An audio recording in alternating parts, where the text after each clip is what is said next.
अरे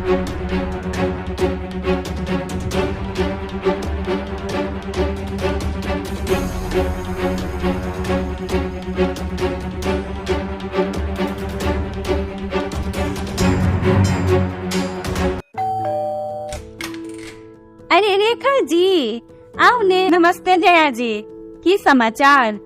और अहाँ के दियार के तबियत ठीक भेल? ठीक छथिन। आओ ने बैसू। आइ अहाँ ऑफिस नहीं गेलिए? नहीं, आई छुट्टी लेलिए। उनका काज से बाहर जाए के रहन तई। अहाँ नहीं गेलौ साथ में? नहीं, हमर जीवन तो एतही है। आर किछ बताऊ ने अहाँ अपन और डॉक्टर आनंद जी के बारे में। शादी कहिया भेल? शादी हमर सबके शायद 2 साल पहले भेल रहे।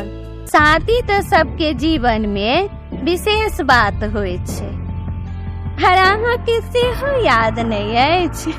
एक्चुअली हमर अरेंज मैरिज भेल रहे, प्यार नहीं। त प्यार ककरे से करे छियै? जिनका से प्यार रहे हुनकर शादी भी कतो और भ गेलन।